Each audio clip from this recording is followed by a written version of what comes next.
Hello everybody, I would like to welcome you to this talk with the title Damage Tolerance Evaluation of a Unit Cell Plane based on electron beam powder bed fusion manufactured titanium-64 alloy. My name is Daniel Kotzem and I'm working as a research assistant at the Department of Materials Test Engineering at the TU Dortmund University.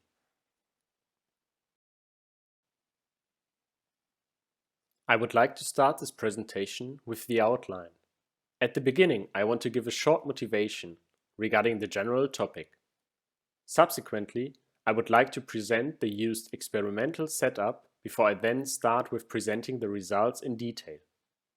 Finally, I will end up my presentation with a summary of the most important results and give a short outlook on future research topics. But first, I will start with the motivation.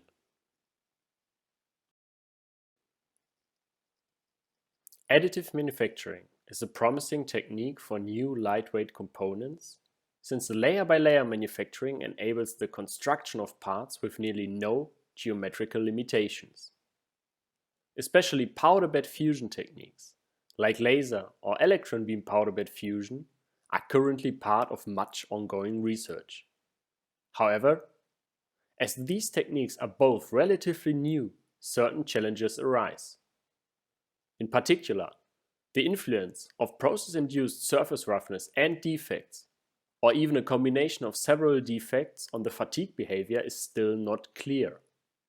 Further on, the increasing complexity of producible components causes new challenges, since a more complex deformation or rather damage behavior can be assumed.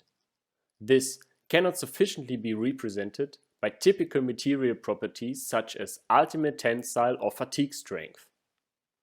Therefore, new and enhanced measurement techniques have to be adapted in order to monitor the damage progress, or rather the damage evolution and interaction.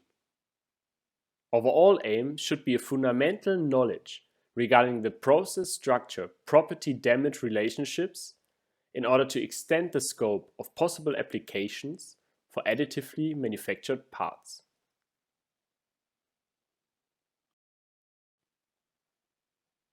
The basis for the present investigations is the titanium-64 alloy. It is a high-strength titanium alloy with superior corrosion resistance, which is favored in biomedical applications. Within the scope of this work, the damage mechanisms within a single unit cell plane should be detected. But how could we do that? On the right side, an F2ZZZ unit cell is presented, whereby the investigated unit cell plane is colored in red. Finally, flat specimens, as can be seen on the right side, were manufactured by electron beam powder bed fusion. Therefore, an Arcam A2X was used. For reference purposes, similar specimens were manufactured out of a conventional titanium-64 plate by means of water jet cutting.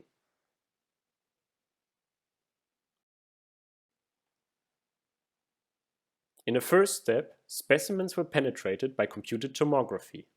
Therefore, the Nikon XTH160 system was used.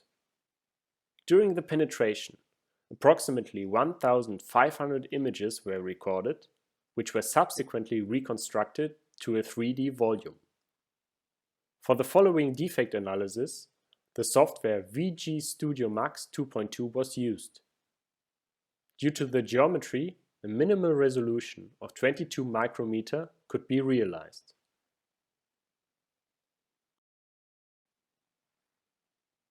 In order to determine the mechanical properties and the damage tolerance, fatigue tests were carried out using an Instron servohydraulic testing system which is equipped with an Instron 8800 controller. In detail, constant amplitude tests were conducted under tension compression loading using a test frequency of 5 Hz. The selected stress amplitudes for both material states are listed here. During the experiments, application-specific measurement techniques were used. Local temperature changes within the unit cell plane were captured by an infrared camera. Additionally, digital image correlation was used to determine material responses such as total maximum strain or dynamic Young's modulus. Overall aim was the construction of stress-strain hysteresis for defined moments within the fatigue test.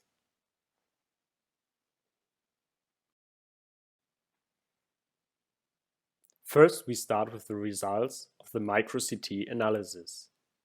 As can be seen in the reconstructed 3D volume on the right side, the specimen exhibits an increased process-induced surface roughness with a maximum roughness of 115 micrometer, which can be attributed to the partially melted powder particles which stick on the specimen's surface.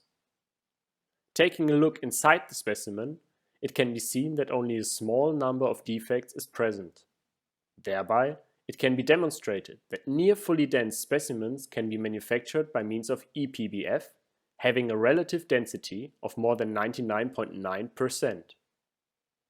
Based on the local defect distribution, it can be highlighted that the occurring pores are randomly distributed inside the specimen.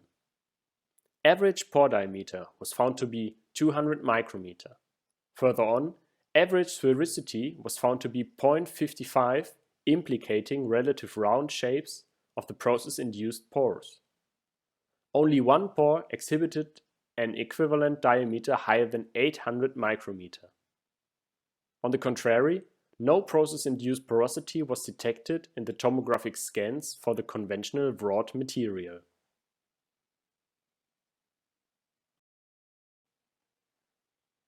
As already mentioned, fatigue tests were carried out at different stress amplitudes for both material states.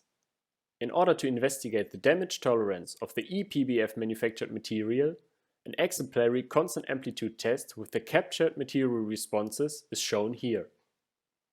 The specimen was tested at a stress amplitude of 175 megapascal. Since large datasets can be generated during cyclic testing, a triggered image acquisition was applied every 250 cycles to analyze the cyclic deformation behavior.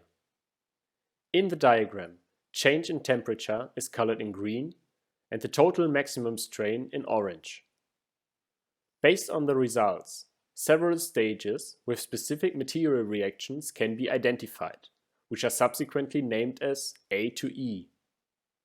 Additionally, corresponding DIC and thermography images at these stages will be included on the slide.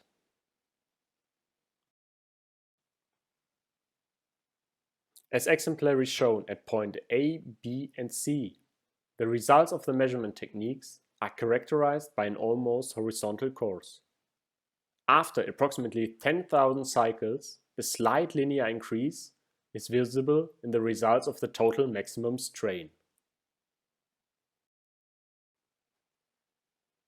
Referring to the material response highlighted, a first reaction in the form of a sudden increase in delta T as well as in epsilon max can be detected after approximately 11,650 cycles. With regard to the corresponding DIC and thermography image at point D, the partial failure of the specimen can be detected. It can be stated that the local deformation within the specimen can be attributed to dissipated energy due to plastic deformation.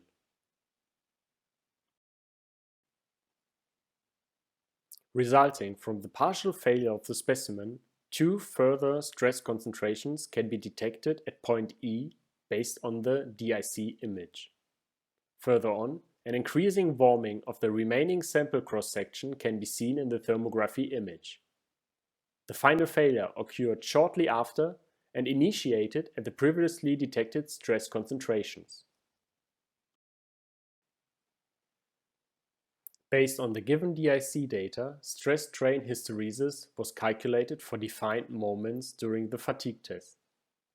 In detail, every hysteresis loop consists of 32 data points. In a first step, the stress, or rather the force signal, was approximated by a sinus function in order to link the stress and strain values. Thereby, the approximated sinus function had a coefficient of determination of 0.9991.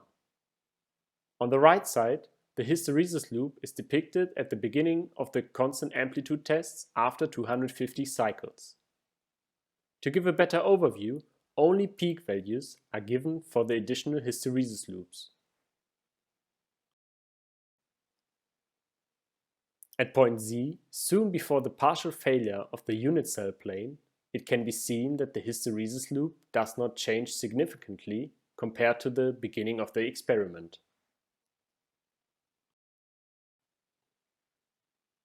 After the partial failure, in particular at point D, a buckling of the hysteresis loop under tension is visible. However, under compressive loading, the hysteresis loop rarely alters.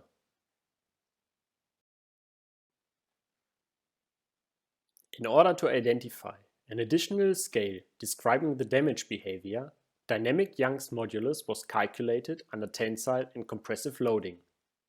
The results are depicted on the right side, whereby even the ratio between the pronounced scales is plotted over the number of cycles. At the beginning of the constant amplitude tests, comparable values can be identified for the dynamic Young's modulus ranging around 50 gigapascal. With increasing number of cycles, a slight asymmetry is present for dynamic Young's modulus under tension and compression. However, stiffness degradation takes place due to the partial failure of the specimen, and dynamic Young's modulus under tension decreases to around 22 gigapascal. Similar results were already presented by Radai and Formwald. They reported that the increasing damage progress, or in particular the crack growth within a bulk specimen, can lead to a stiffness degradation, resulting in a buckling of the hysteresis loop under tension. At last, the results for all fatigue tests for both material conditions are presented on the right side. As can be seen, the E-PBF manufactured material shows a comparable cyclic material behavior in the low cycle fatigue range when compared to the conventional material. However, with increasing number of cycles, higher variances are present. For the reduced fatigue strength in the high cycle fatigue range, two influencing factors could be determined. On the one hand, the E-PBF manufactured specimens have an increased surface roughness, whereby results from Chan have stated that the fatigue life mainly depends on the maximum roughness. It is presumed that the increased surface roughness decreases the load-bearing cross-section. Within the scope of fractographic analysis, exemplary shown on the bottom right side, it could be demonstrated that crack initiation took place at several points at the surface. Even Kalin et al. Could detect multiple crack initiation sites for additively manufactured components, which further decreased the fatigue life.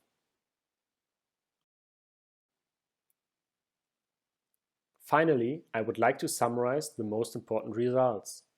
It could be demonstrated that near fully dense specimens can be manufactured by means of electron beam powder bed fusion. With regard to the potential measurement techniques for failure detection, thermography as well as digital image correlation can be qualified. Typically, failure within the unit cell plane is characterized by a local temperature increase.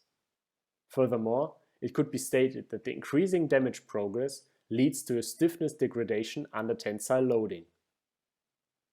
Future investigations will focus on the adaptation of the presented measurement techniques for complex lattice structures consisting of several linked unit cells. It needs to be clarified how the damage tolerance will be affected by the complexity of the component. Here you can find some reference literature, and for further information please visit our website wpt-info.de.